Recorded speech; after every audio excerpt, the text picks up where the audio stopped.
Okay, everybody, we are going to go ahead and get started. So I just want to quick give you a welcome. We're very happy you could join us today for our second community learning series, which will give you a sneak peek of what to expect as a kinesiology student at UIC. My name is Jo Wagner, and I'm one of the academic advisors in the kinesiology program. I'm joined today by Whitney Harris, our other advisor in the program, and Michelle Adams, who is a full-time instructor and director of experiential learning. Now, I am very excited to introduce this week's guest, Michelle Adams. She's a full-time instructor in the Department of Kinesiology and Nutrition. She's also the director of our Experiential Learning program. If you've ever been in the physical education building where we all sit and you hear laughter echoing throughout the atrium, you can bet Ms. Adams is nearby. So without further ado, I will turn it over to her. Everybody give a big welcome to Michelle Adams. Hi, thanks so much, Jo. You made me chuckle when you said you can hear my laugh in the hall because I definitely I have a loud voice. There's no doubt about that. But thanks for joining, everyone. It's great having you here today, and I'm really excited to share with you some information about translating traditional classroom knowledge into real-life, real-world experiences, and that's what experiential learning is all about. So as Jo mentioned, I do teach courses. I've been teaching for many, many years at other institutions, and have been at UIC now for 6 full years. But in addition to that, I do lead our Kinesiology Experiential Learning program, which is all of those courses that you can take where you're not exactly in a traditional classroom, and we'll talk a bit more about that. There we go. Okay. I think I'm good to go now. All right, so the first question I want you to just ask yourself is, what are you good at? Just think of one random thing. What's something you're good at? You don't have to be the best at it. You don't have to be perfect at it, but just envision right now, what is one thing you're good at? Can you sing? Can you ride a bicycle? Can you speak another language? I don't know. You think for just a minute. I'm going to give you like 15 seconds. What are you good at?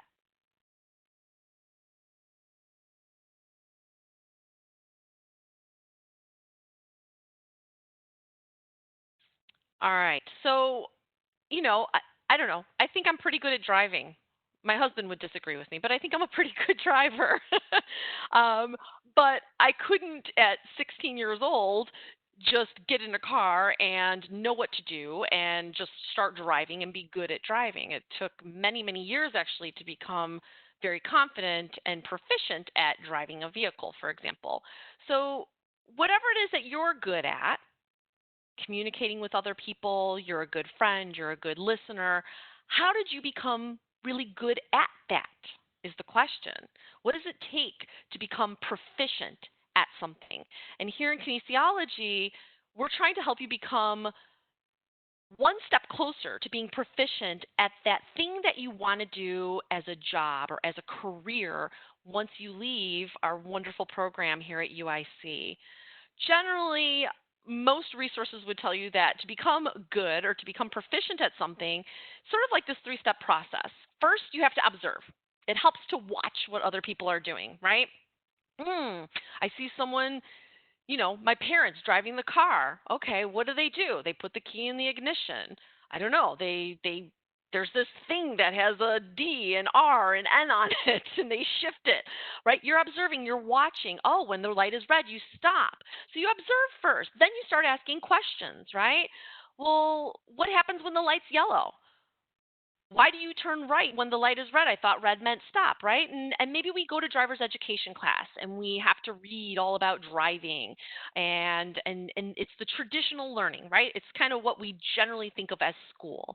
We go, we sit, we listen to someone, we interact with them, we ask questions, and we gather that knowledge, so we learn. But at some point, we have to actually practice what we have learned and what we've observed in order to actually get good at it. So in experiential learning in our program, this is exactly what we'll be doing with you. We will be placing you or working with you to find opportunities and environments that might be internal at UIC or perhaps external in the community to allow you to practice your knowledge in an applied setting. So, why is experiential learning so great? Why do we promote it? Why do we make it a part of our curriculum? Because we feel that you need some level of hands on participation.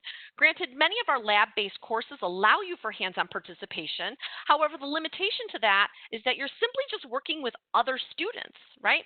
You're practicing taking a blood pressure, for example, on another student. But this can be quite different than taking a blood pressure on maybe someone who is your grandparents' age, for example, or someone who maybe has a physical limitation or disability. So we'd like to get you in experiences where you can interact and do this hands-on learning with people that aren't similar to you, other college age, healthy, younger people. It also allows you to explore some different career opportunities. So I don't know what your intent is as a student at UIC, but everyone comes in with some ideas about this is what I would like to do, right? Maybe you're thinking of becoming a strength coach. Maybe you're thinking of becoming an occupational therapist. Maybe you'd like to be the best personal trainer in the city of Chicago. Whatever that goal is that you have in mind, that's great, and we'll help you get there. But sometimes we don't know what we don't know until we find out what else is out there. So the great thing about some of these experiences is they might show you that, wow, athletic training, that's what that's about? I had no idea. I think I want to explore that a little bit more. Sounds kind of similar to physical therapy. How is it different? How is it the same? So it's great. We can get you in, gathering some information about other career opportunities that might exist for you. It also helps to prepare you for graduate or professional school. So, if going straight into the workforce after your bachelor's degree isn't the plan and you want to or you need to go to grad school to achieve your ultimate goal, well, doing experiential learning just makes you better prepared for that. If you do go to a grad program, generally you will have more advanced clinical rotations. You will be placed in hospitals, in clinics. In cardiac rehab facilities, for example, and getting some comfortability and confidence with that before getting to grad school will give you the competitive edge not only to get into grad school, but to be a top performer in your graduate program. And then the idea of cultural awareness. The beautiful part of UIC is our rich cultural diversity. We are known across the country for being one of the most culturally diverse campuses in America. And getting involved in experiential learning allows you to broaden your cultural exposure a bit further. And when we're saying cultural exposure, we're not just speaking to perhaps race and ethnicity, we're speaking to just anyone who's different than you and the people that you're surrounded by. Maybe a different age group, maybe children, maybe older adults, maybe people who have diabetes, and maybe you've never worked with people with diabetes or cancer.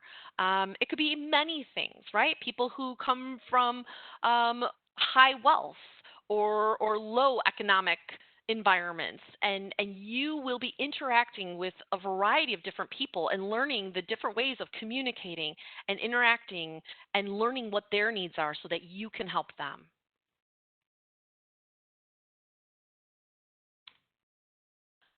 So what we've done is we've created this amazing network of resources to help provide a multitude of resources for you to get involved. Our department works with the Alumni Association, works with research laboratories on campus. We're also constantly working with employers in the Chicagoland area, including the city as well as the local suburbs, and just community involvement. We have some partnerships with organizations that serve populations that are unable to serve themselves, for example. We have a women's clinic for women who don't have health insurance, and they can go and get women's health care at this clinic, and they've become a community partner with us, for example. So we've created this wonderful, rich, complex partnership so that we can customize things for something that will really fit you and your desired outcomes best. So what are your options as a student in kinesiology? Well, there's many, and this is sort of a quick snapshot, and then I will break each one of these down individually so that you can gain a little bit of a deeper insight into these different options. But we do have lots of research going on at UIC. We are what's considered to be an R1 research institution, and that means that some of the highest level research that goes on in the world actually happens here at UIC. Oftentimes at universities, you must be a graduate student to really be involved in a research laboratory.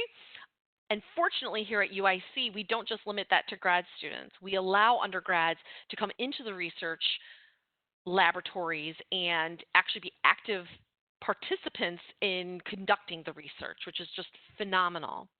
We do have an actual internship program where we place students in work environments. These are unpaid internships, please keep in mind, but you do earn credit for participating in the internship program. It's a wonderful way to get interactive with local businesses and potential future employers.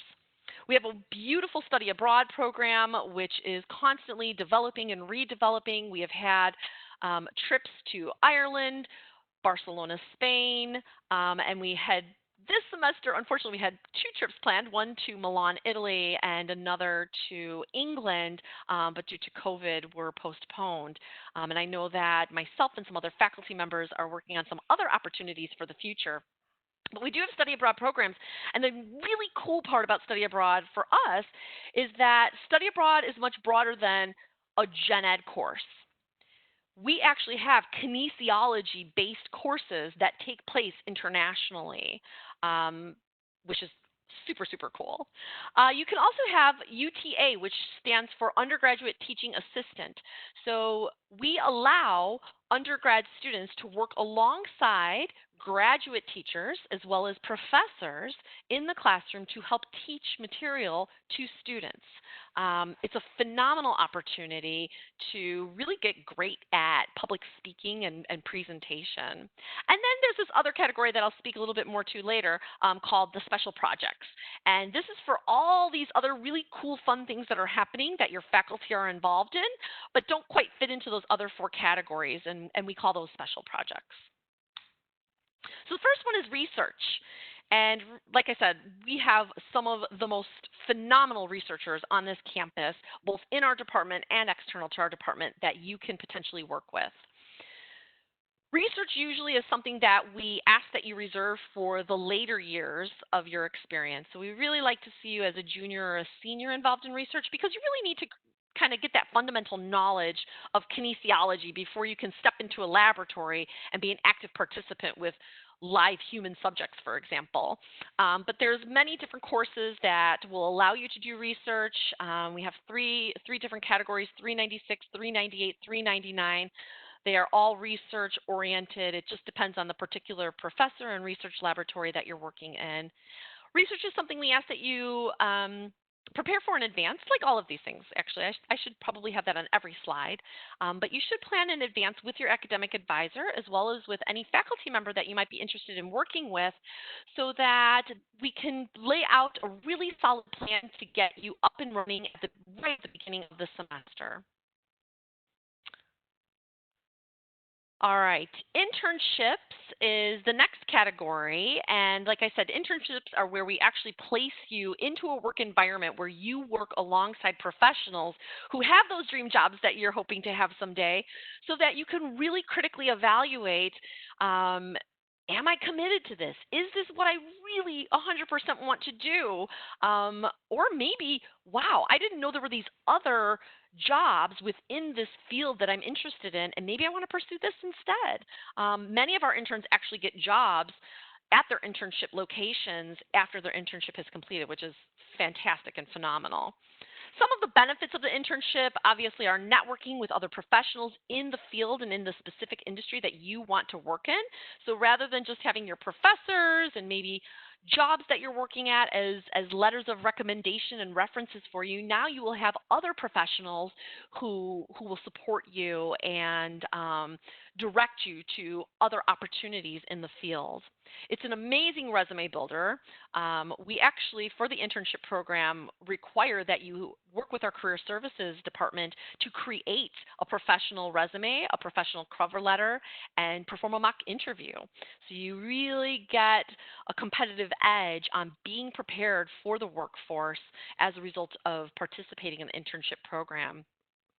depending on where you go, often students will ask too, can I use these hours in the internship towards hours that I might need for acceptance into a professional health program, such as medical school, dental school, physical therapy programs, things of that nature.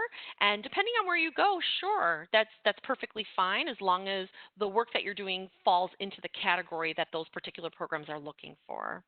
And as I mentioned, there is the possibility that you may get a job opportunity at the end of your internship from your internship site, which is, you know, fantastic because jobs aren't always the easiest things to find, and having that connectivity can be really helpful. And sometimes it's not even in the environment that you're in, but these are people that are working in the field. They are connected to other professionals and might say, hey, we don't have anything open right now, but this place about a mile away, I know they're hiring and I can put your name in for you. I mean, it's fantastic. It's a really great opportunity.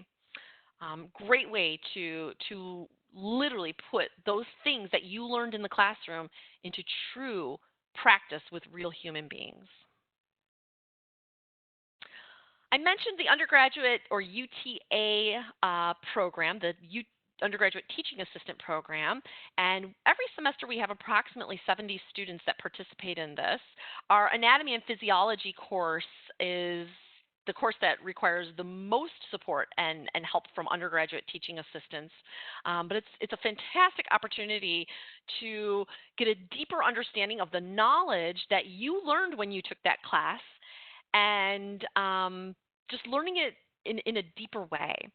It also allows you to have to explain things to other students, so you're kind of becoming like the teacher now, where maybe the way you learned it made sense to you, but when you have to explain something to someone in a different way that's different than perhaps what works for you, man, it just makes the information that much more permanent in your mind. So it's a great opportunity. Obviously, you have to have taken that course in order to be an undergraduate teaching assistant in that course. So usually students aren't able to really become UTAs until about their junior year, just because you need time to be able to take those courses and successfully complete them. We do require that you have had at least a grade of a B in order to become a UTA for that particular course. And you can earn anywhere from 1 to 2 credits per semester for the undergraduate teaching program. You can also repeat this in a future semester. So, for example, if you were an undergraduate teaching assistant for our exercise assessment class this semester, and you would like to repeat that and do it again next semester, perhaps you earned 1 credit this semester, you take it the following semester, you can earn an additional credit hour, for example, and you just get better at your craft by doing that. I would say that the UTA program is probably one of the best opportunities to become a very clear and effective communicator. If public speaking is difficult for you, if starting up conversations with people that you're unfamiliar with is a bit of a challenge, this can be an opportunity that really helps you to blossom and become more confident at speaking with and engaging with other individuals. And then there's study abroad. Yes. If you like to travel, or you've always wanted to travel, or you're curious about other places and cultures, specifically as it relates to what you have learned in your kinesiology courses, then our study abroad program is completely for you. These are actually photos from one of our recent study abroad trips with Dr. John Coombe-Lilly, who I believe spoke last week in this forum.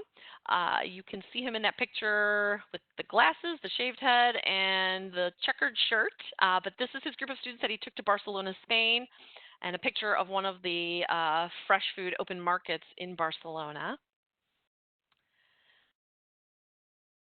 So to participate in study abroad is actually not that difficult. This is something you can do much sooner than your junior or senior year. You could be a sophomore, for example, and be a part of study abroad. All that's required is that you have had at least 12 credit hours at UIC of earned credit, and not specifically kinesiology. It could be any 12 credit hours. You do have to be in good academic standing, and we do have a very robust study abroad office at UIC who will help guide you through the process. So even if you're just kind of curious and you're like, gosh, I don't know if I can do this, I don't know if I have the time, the money, the resources, if I'm ready for this, just simply engaging in those conversations with study abroad can be incredibly beneficial. Obviously, study abroad is probably the best thing you can do for cultural awareness when you're completely immersed into a new place, a new environment that's unfamiliar to you. It's a wonderful resume builder. And the really great part is that there are scholarships that are available to participate in study abroad. I know that our faculty in our study abroad office have worked incredibly hard together to create opportunities that are as financially feasible as possible for the majority of our students. So we work very hard to find opportunities that are cost effective. And then on top of that, if you can earn some sort of a scholarship through our study abroad office to offset some of that cost, it makes it often a very affordable option for students who have financial concerns. So please don't ever let finances hold you back from exploring this opportunity. Students who come back from study abroad literally say it was life-changing and one of the best experiences they've ever had in their entire lives. Then there's this special projects that I mentioned, which is the more confusing, all-embracing category. And it just depends on what either the student would like to explore or what the faculty member would like to explore. And I'll speak to some of these opportunities here. You can see here on this slide, we do have a partnership with Girls in the Game in Chicago, who is a third-party organization that offers after-school sports and mentorship programming for females in the Chicago public schools.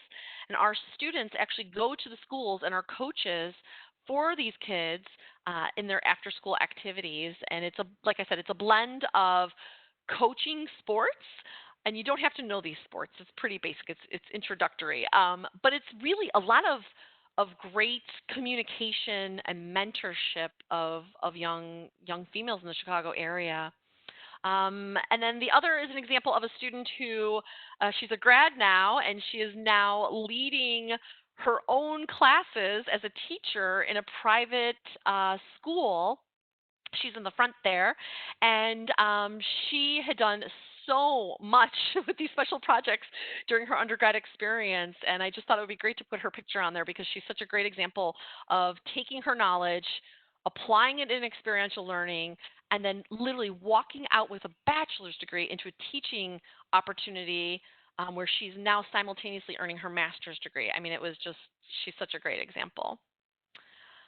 So special projects kind of are my favorite category in some ways because it allows so much flexibility and opportunity to explore what you're interested in. This can be student-driven or faculty-driven. So for example, I, several semesters ago, had a student who was training for a powerlifting competition. He had never done one before. He was very curious about training for this powerlifting competition. And he came to me and he said, my goal is to be an amazing trainer. I want to coach powerlifters in my future. I want to be the best at physical training, and that's why I came to UIC, to get my knowledge. He said, but I need to start marketing myself, and I need to start creating a presence.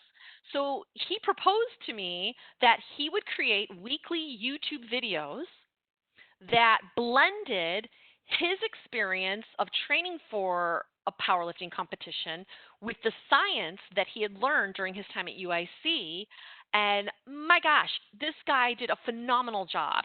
He sent me 5-minute long YouTube videos each week. He had never created YouTube videos in his past, so he became proficient at that. He was really great at editing by the end of it, and he created really high-quality information that he was able to put out into his social media profiles to start educating, but to also start creating awareness that he's someone who has this knowledge that can help other people. So that was an example of one of the best student-driven projects.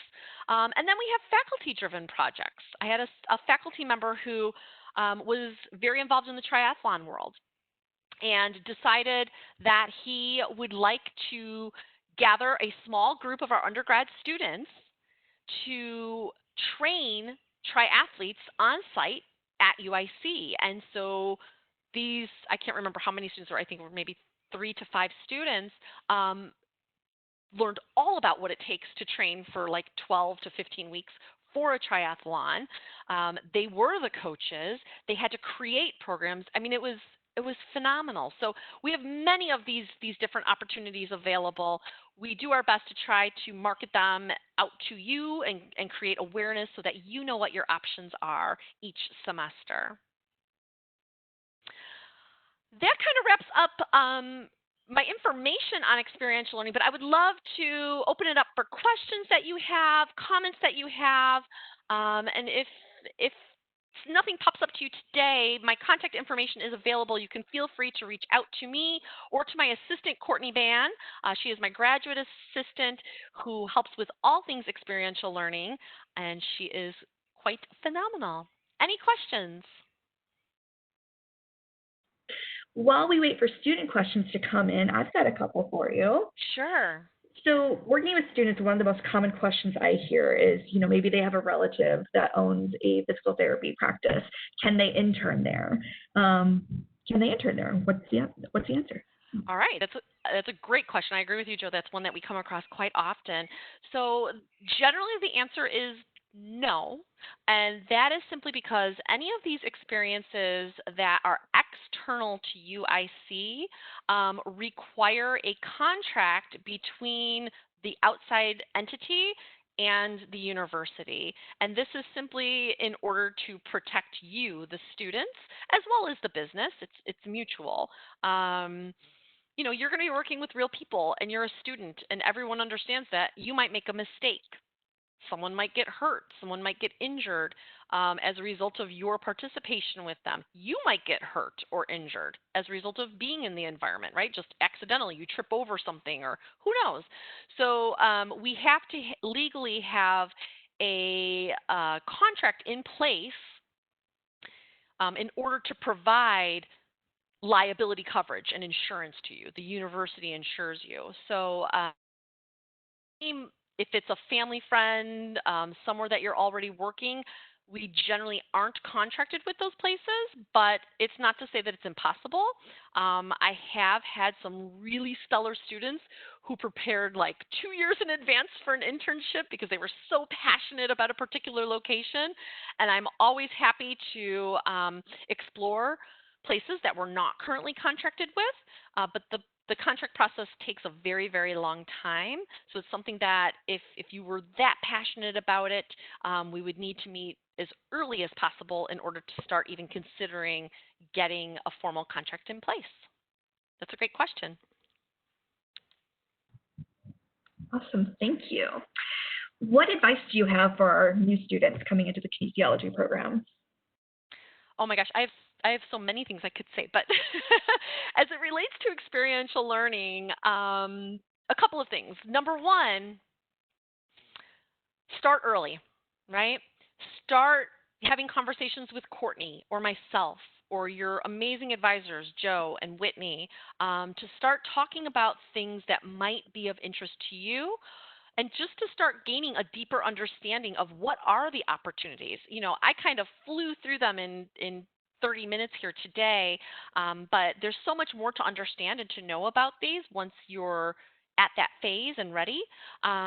So please start preparing in advance, because those who prepare in advance really do get the best opportunities. It is kind of the early bird gets the worm sometimes with these things. We certainly don't want to delay your experience. We don't want to delay your graduation. We want you to get through our program successfully. So prepare in advance. The other piece of advice that I would say to all students is keep your mind open about your career. I would say, well, I don't want to throw any percentages out there, but the great majority of students who come into any program, not just kinesiology, but I can only speak to kinesiology, come in, whether they're a transfer student or a freshman, with a particular idea in mind, right? I want to be a strength coach. Great. And maybe you will. But through our program, we really work hard to broaden your horizons. And you will start learning about these other things, right? And you'll hear the chatter from your classmates about what they're doing. And sometimes that can be a help, and sometimes it can be a hindrance, right? It can be a help because you might hear about something that you weren't aware of before, but it can also be a hindrance because oftentimes students talk the talk, but they don't walk the walk. And what I mean by that is, everybody wants to sound like they have a plan. I'm doing this. When in reality, when I meet with you, I meet with all the students, what we learn is that probably 8 to 9 out of 10 students, the great majority, 80 to 90% of them, really aren't sure when they walk in the door what they're going to do and need time during this program to kind of piece it together. Yet 8 to 9 out of 10 of them are all saying that they have things planned out, right? So it's like students want to tell each other, yeah, I've got this figured out. But internally, they're like, oh my gosh, I don't know. Maybe I want to do something different. Maybe this isn't for me. Maybe this is for me, right? So I think follow your own path. Don't be too influenced by what other people are doing, and keep your mind open because we're here to help you really find something that you love and works for your future, not for someone else's future. Excellent advice, as always. I just have personally one more question. Again, we're still waiting for student questions to roll No worries. in. What's your favorite thing about teaching at UIC? Oh, do I have to choose one? How much time do you have? I know, right? Let me see here. So, honest to God, it's the students, and that's why this COVID has been so difficult for me. It's truly just the random conversations, right? Passing a student in the hallway, having a student pop into my office and just kind of have those open, candid conversations. Certainly a student coming and asking me for help about a course that I'm teaching is great too. But I like getting to know the students. I like hearing about what's going on in your life or your your family, good things that are going on, things you might be struggling with. It's that human-to-human interaction that I really love the most. And I'm learning how to do it in a new way. I think we all are in the current environment that we're in with having to rely upon technology as our medium for communication. But it really is the amazing, amazing students that we have. And every day I am beyond amazed at how smart our students are. They're very humble. They're very hardworking. And they are incredibly intelligent people. There's no better moment as a teacher than when a student actually asks you a question that you really don't know the answer to. It's humbling, but it's also amazing because it just shows how we all look at information in different ways. We take in information in different ways. We analyze information in different ways. And it's just a really happy and proud moment when I have a student who I can tell is really taking in the information and looking at it in a way that maybe I never looked at it before. So it's you guys, it's the students that is the best part. I'm not going to lie. I don't have fun grading papers or assignments. Creating information is fun to present to students, but it's that connection that's the best. Awesome. Students are my favorite part of UIC as well. We do have a couple student questions. The first one is, are there any opportunities happening over the summer? I'm not sure if they mean this summer or just summer in general, but maybe answer both. Okay. I'll answer both. So this summer, the answer is no. I take that back. Pause on that.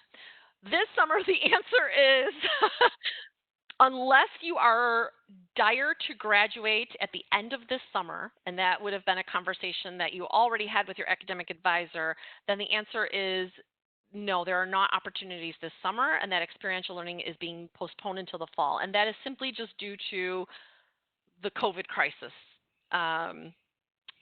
I can't get you in places when places aren't even open.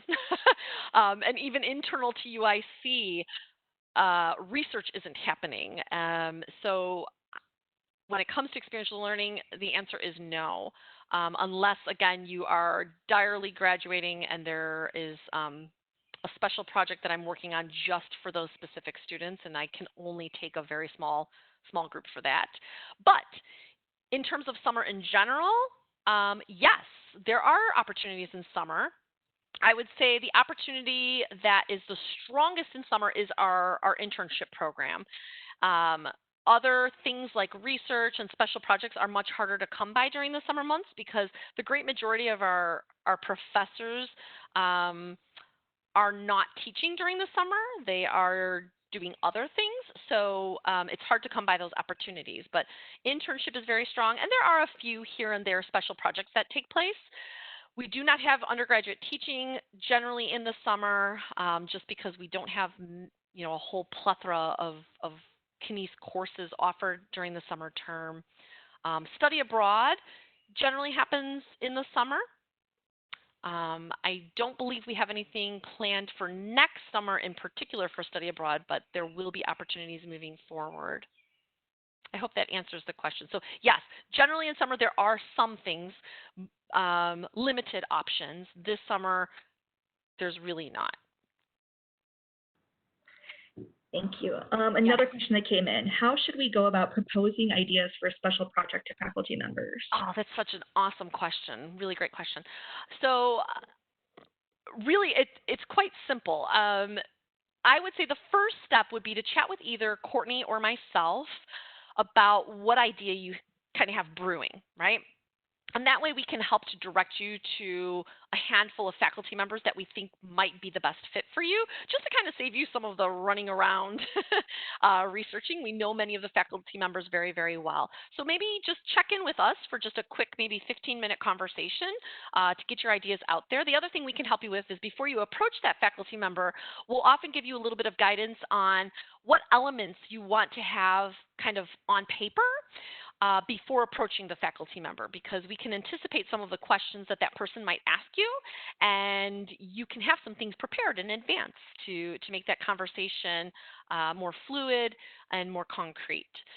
The next step after that then is to simply reach out to those faculty members. And you don't want a person to say, I want to do this project, will you take me on for this project, in an email? That can be like, whoa, that's a whole lot to take in as a faculty member. But I think a great approach then is just to reach out to them and say, listen, I was in your class, or I was reading online about the work that you do. I feel really connected to what you're doing. It seems like something I'd really like to learn more about. I have some ideas on something that I'm also passionate about, and I'd love to just have a 15 to 20-minute conversation with you during your office hours or at a time that works for you, when maybe we can bounce some ideas around together, right? Just kind of put it out there like that, and then in the conversation, hopefully that turns into a good connection between you and the faculty member, and then potentially saying, you know what, yeah, I think this might work, or you know what, this doesn't work with me, but my colleague is doing something much more similar to what you're interested in. So I think that's probably the best way to get things rolling, get things underway. Great question.